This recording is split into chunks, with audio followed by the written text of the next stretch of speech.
Hello YouTube. A little somber video today, maybe, perhaps.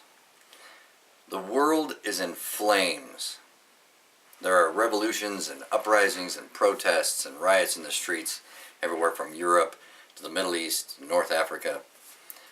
Governments are falling, citizens are being killed by their governments and by their fellow citizens. Essentially, the world is in flames. Some of these revolutions are sorely needed and have been needed for many, many years.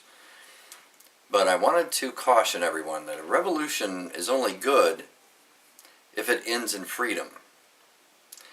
The viability of a revolution and the peacefulness of a revolution or the effectiveness of a revolution can be measured by who's left in charge once it's all over.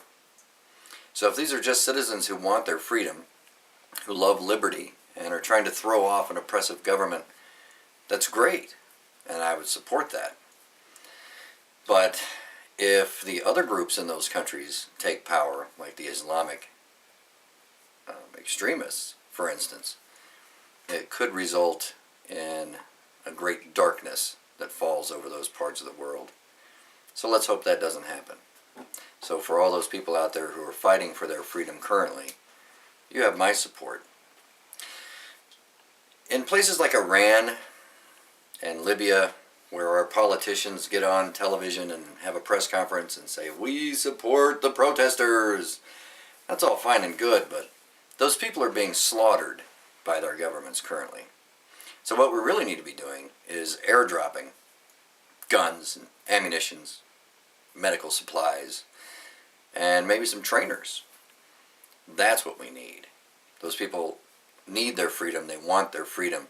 They may not have the ability to actually gain it without some outside assistance. And that assistance is going to require more than just some happy talk by a bunch of talking heads and overpaid politicians in Washington, D.C.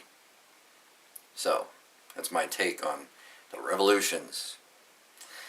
Another thing that happened today, and I have their names written down because I'm sorry I can't remember them, but the Americans who were hijacked on their yacht by Somali pirates, Scott and Jean Adam, Phyllis McKay, and Bob Riggle were murdered by the pirates who took them hostage and hijacked their yacht off the coast of Somalia while the U.S. Navy was shadowing their yacht. It's very tragic, and it goes to show that basically what we're doing with piracy may be helping, but it's not enough, because essentially we aren't killing enough of them. That's the bottom line. First, I would like to make this statement to the President, the Chairman of the Joint Chiefs, the Secretaries of all the military departments, the head of the FBI, the CIA, the Commander of Delta, and SEAL Team 6, which are actually, it's now known as Naval Special Warfare Development Group. They all change their names all the time. It used to be 1st Special Forces Operational Detachment Delta, and now I don't have any idea what they call themselves. But, I should cover it. If I get taken hostage by pirates, come get my ass. I would much rather take my chances with your bullets during a rescue attempt than with theirs. And I would feel a lot better about dying during a hostage rescue than being murdered while you were watching it from 4,000 meters away. So, all you, the troopers out there, if the president or the chairman or your department secretary or your on-scene commander tells you, don't kill the pirate and don't try to rescue him, do it anyway. I know a lot of really good attorneys, and I have a lot of people in the media that I talk to, so do it anyway. I'll help you get out of the mess once it's over if we all live, right? So, just one more time, let me reiterate. Come get my ass. Oh, by the way, there's only a limited number of teams that I would allow to try to rescue me if I'm held hostage. First of all, Delta, SEAL 6, or NAVSPEC Development Group. The FBI's HRT.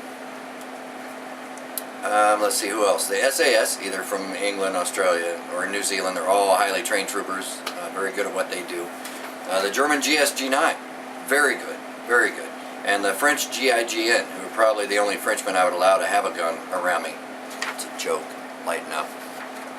But actually the GSG-9 and the GIGN are the only counter-terror groups in recent history who've successfully taken down a hijacked airliner. So they're very good at what they do. Anyone short of them, in a pinch I might take some CIA Spec Ops guys, some of those paramilitary guys, because they're all former Spec Ops guys. A lot of them are former SEAL 6 and Delta anyway. So in a pinch, that'll work. Nobody else. Don't let anybody else come and try to get me, because they've all failed miserably in the past. That's why I don't travel to places like Russia and Egypt. Bad things happen when you get held hostage there. So anyway, that's just some food for thought. Recently, the news, it was reported that Hezbollah is working with the drug cartels in Central South America and Mexico. This was breaking news. And on the Glenn Beck radio program the other day, they talked about how he led the pack because he mentioned it over a year ago. Kudos, Glenn. Way to go.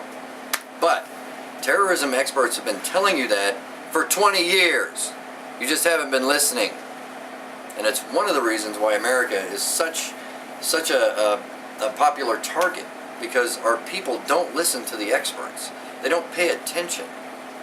So for 20 years, people like myself who teach classes on terrorism and much more famous experts who write books on the subject and teach classes in some of America's best universities on the subject have been telling you for over 20 years that Middle East terror groups are operating in Central and South America, and they're aiding drug cartels, and they're sneaking things into this country, including sleeper cells, bomb-making materials, guns, agents, drugs. They fund a lot of their terrorism operations with drugs. So, all of you reporters who are breaking this story right now, you've been living under a rock for 30 years. We haven't done anything about it, which is sad. I think some hit teams need to go down to the tri-border region and take care of some business down there and eliminate part of the problem. But unfortunately, can't do that.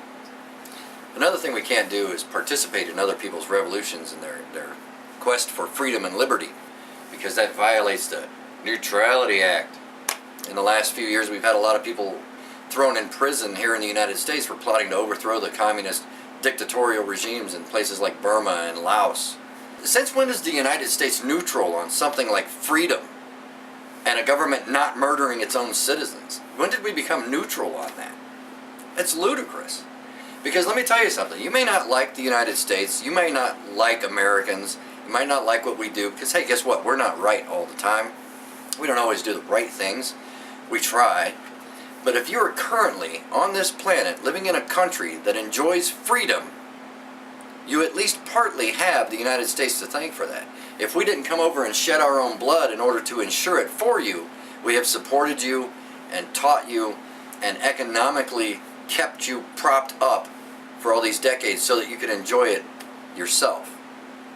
And I don't know when these socialist, pacifist nut jobs took control of our legal system and decided that the United States would be neutral on subjects of letting people be free and enjoying their liberty and not be murdered by a tyrannical regime. But it's sad. It's sad for America. Just another reminder for you, U.S. forces, Army, Navy, Air Force, Marines, and Coast Guard, yes, even the Coasties, are currently fighting all over the world in order to help other people have freedom and to help ensure that an Islamic extremist wave doesn't take over the world and have us all living under oppression. So don't forget about those guys. We live too comfortably here in America. We're too fascinated by Justin Bieber and the latest Pop-Tart out there getting arrested for DUI or whatever. We're too comfortable in our society here. And we sometimes forget what's going on around the rest of the world and the fact that Americans are in danger every day. Our military, our law enforcement, our firefighters, our border patrol agents, they're in danger every day to ensure that we have this freedom and this comfortable society that we enjoy. So always thank them and keep them in your prayers. and stop being so neutral. Till next time, MilPro Akron, train hard, stay alive.